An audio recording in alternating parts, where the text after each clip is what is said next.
Prologue. My name is Virgil Kane. I was born and raised right here in the bosom of the South. The year's 1890, a good quarter century since that infernal war of northern aggression ripped apart my state, my whole darned country, and destroyed many a life. I reckon it's high time I unspooled my yarn for y'all, laid it out straight as best as I recollect it. It's my life story and how it was woven into God's grand tapestry.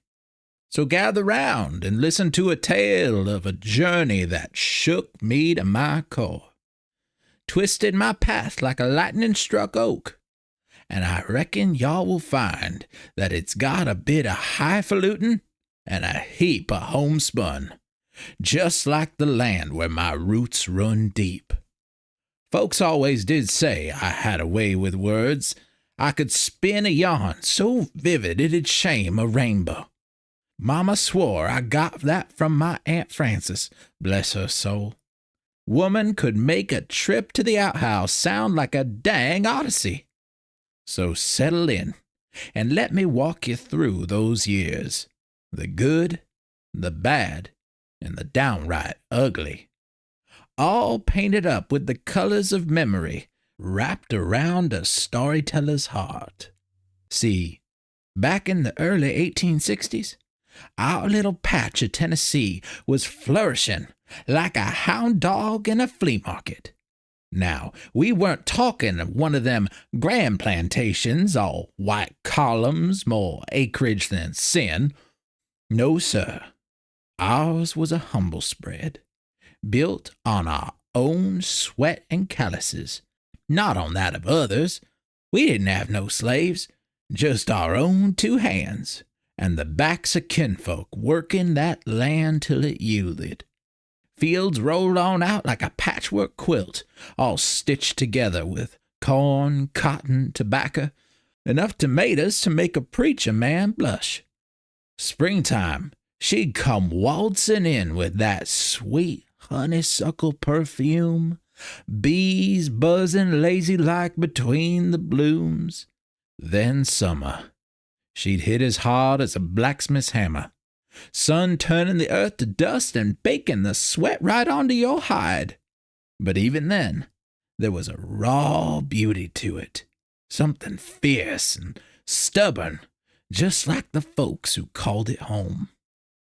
Our farmhouse now, she was a modest two-story affair, plain as a plow horse, whitewash peeled off her like a bad sunburn. Years of sun and wind doing their darndest to wear her down. Porch sagged a mite, truth be told, but it was just the spot for sipping sweet tea on a scorcher of an evening, listening to Pa on his fiddle till the crickets themselves joined in. Pa, Otis Kane was his name, wasn't a man of many words. Nope, his hands told the story there, rough and gnarled as an old oak's roots. But his eyes, now those were something else. Deep, clear, blue, like the sky after a good rain. And they held a whole lifetime of stories, yes, sir. Hardship and grit, love won and lost, a life lived closer to the dirt than most folks cared for. Started out sharecropping, Pa did, working sun up to sundown for a pittance. But he saved his pennies, never let go of that dream of owning his own land. And by golly, when he finally did, it was a sight to behold. A testament to sweat and backbone, a legacy he aimed to pass down to his kin. Now Ma, Sarah Harris, before she was hitched to Pa, she was Savannah born and bred, through and through. Had that magnolia charm about her, sweet as a summer breeze, but with a streak of temper in her like a summer storm, mind you. Youngest of three she was. Martha, the eldest, was always itching for adventure. Hightailed it to Boston as soon as her legs could carry her. left Sarah and middle child Frances to navigate them growing up years together. Frances, now there was a woman of quiet strength, ended up dedicating her life to teaching the alphabet to Savannah's highfalutin offspring. Staying right there in the family home, a spinster with a tongue sharper than a tack and a head full of poetry. But Ma, she had different ideas. Bright as a penny she was, with a hankering for learning, followed in her own mama's footsteps and became a schoolmarm. But fate, I reckon, had other plans for that girl. Took a teaching job up in Danville, she did, far from them Savannah streets, and that's where she met Pa. Their lives tangled up like a couple of hound dogs chasing the same rabbit. Gave up the schoolhouse when she married him, she did.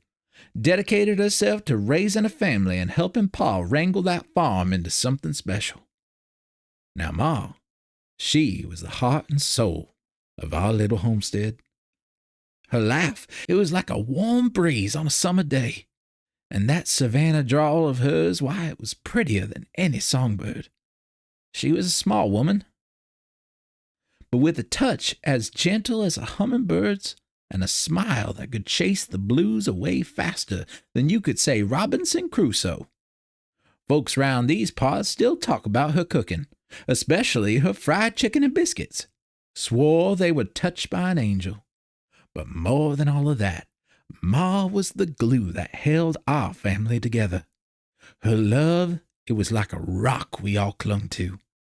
Love for her family, it was her compass, always guiding her. Then there was my little brother Samuel.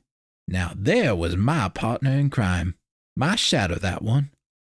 Couldn't be separated, we were, always getting up to some mischief, tumbling through the wood like a couple of wild pups. Samuel, he was a dreamer, that one, head full of stories, heart overflowing with hope.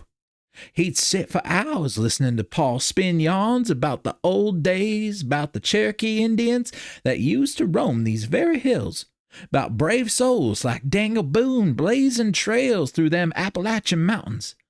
Good boy, that Samuel, pure and good right down to his toes. And then there was me, Virgil Kane, the eldest and expected to inherit Pa's fields and calluses one day. Now, I reckon I had my share of Pa's sweat of the brow nature, worked that land alongside him like it was a breathing. But there was a sliver of Ma's wanderlust in me, too.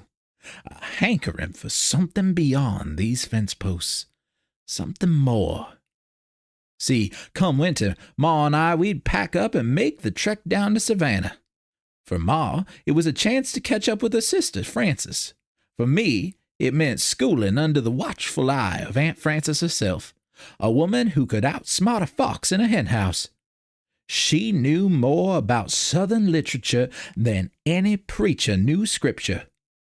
Now, we weren't just whistling Dixie on these trips. No, we'd haul down a good stock of our dried tobacco leaves, the fruits of our labor to be sold at auction. Ma, she'd stay a few weeks, visiting and soaking up that city air. But me, I'd stay there for 3, 4 months, learning at the knee of Aunt Frances. Always timed it just right to get back for spring planting. Duty called, even if my heart lingered down south. Savannah, now that city got under my skin. It was like a slow, sweet song compared to the ever-churning rhythm of farm life. And that way Aunt Franny had a talking, that molasses slow drawl. It was different than the clipped words we use back home. Sounded just like Ma, when she'd let a bit of that Georgia sunshine slip into her voice. It was like a secret language, connected me to something bigger. Took to it like a duck to water, I did, much to the amusement of Pa and Samuel. They'd tease, but I didn't mind one bit. I liked the sound of it. I liked the way it felt in my mouth, like an angelic tune to my ears. Life was simple then, but good. We worked till our backs ached, laughed till our sides split, and loved each other harder in a hurricane.